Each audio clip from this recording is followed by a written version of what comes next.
Reliance नागोठणेतील 324 प्रकल्पग्रस्तांचे कायम नोकरीसाठी आमरण उपोषण, महिला आंदोलकांची प्रकृती खालावली। रिलायन्स नागोठणे प्रकल्पातील प्रकल्पग्रस्त प्राधान्य प्रमाणपत्र धारकांना कायमस्वरूपी नोकरी देण्याच्या मागणीसाठी रायगड जिल्हाधिकारी कार्यालयासमोर सुरू असलेल्या आमरण उपोषणाला तीव्र स्वरूप प्राप्त झाले असून उपोषणात सहभागी असलेल्या एका महिला आंदोलकाची प्रकृती खालावल्याची माहिती समोर आली आहे।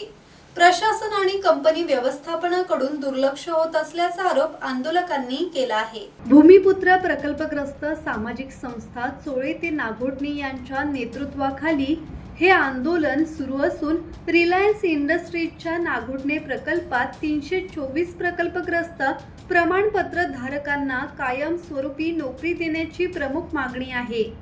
या संदर्भात शासन स्तरावर बैठका होऊन आदेशही जारी झाल्याचा दावा आंदोलकांनी केला आहे।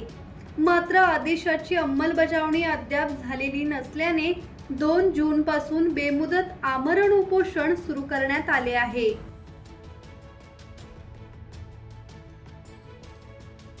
गेली कित्येक वर्ष म्हणजे तब्बल 5 वर्ष हा संघर्ष सुरू आहे। या संघर्षामध्ये प्रत्येक वेळी भूमिपुत्रांची न्यायाला पूर्णपणे गवसणी घातल्यानंतर सुद्धा दिशाभूल करण्याचा प्रयत्न रिलायन्स व्यवस्थापनचे अधिकारी आणि कुठेतरी मला असं वाटतं की प्रशासनाचे अधिकारी सुद्धा करत आहेत।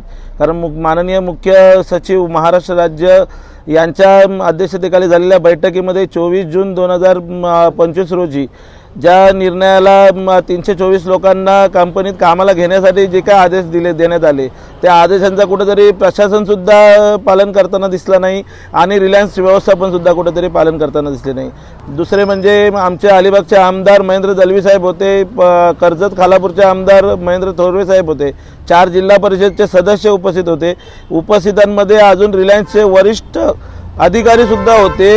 इवाना रिलायन्सचे सीओ वंतारा ग्रुपचे काय सीओ आहेत ते सीओ सुद्धा त्या बैठकीला उपस्थित होते। भूमिपुत्रांचे पूर्ण सर्व कमिटी उपस्थित होती। एवढे मोठ्या संख्येच्या उपस्थितीमध्ये झालेल्या बैठकीमध्ये सुद्धा एक चांगला निर्णय झाला होता की पुन्हा एकदा या लोकांचा पूर्ण कामावर रुजू करून घ्या। तरी सुद्धा कुठेशी तरी कंपनी व्यवस्थापन टाळाटाळ करण्याचा प्रयत्न करत आहेत आणि कंपनी व्यवस्थापन जी ठेकेदारी आहे ती ठेकेदारी आमच्यावर लादण्याचा प्रयत्न करण्याचा पुरेपूर प्रयत्न करत आहेत।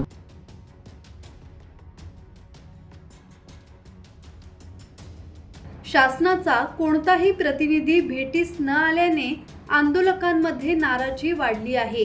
न्याय मिळेपर्यंत आंदोलन मागे घेणार नसल्याचा इशारा संस्थेचे अध्यक्ष गंगाराम मिनमिने यांनी दिला आहे।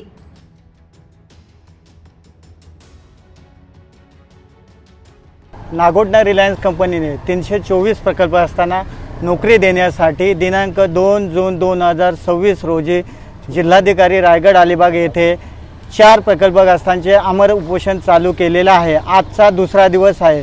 4 आमरण उपोषणकर्त्यांची तब्येत ढासळलेली असताना देखील रायगडचे जिल्हाधिकारी, प्रांत पेन, प्रांत तहसीलदार, नागोठणे रिलायन्स कंपनीची मॅनेजमेंट फिरकून देखील बघितलेलं नाही। एकंदरीत फसवणूक आहे। तरी देखील रायगडचे जिल्हाधिकारी किसन जावले साहेब यांनी जोपर्यंत 324 प्रकल्पग्रस्तांना नोकरीचे जॉईंट कॉल देत नाही तोपर्यंत उपोषण चालूच राहील।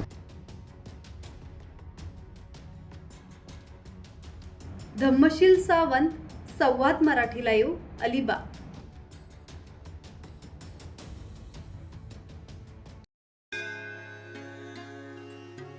श्री गणपती संस्थान महड, तालुका खालापूर, जिल्हा रायगड।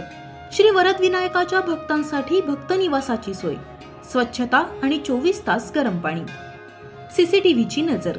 आगाऊ नोंदणीसाठी संपर्क करा 02192 26 69 12 72 76 47 38 54।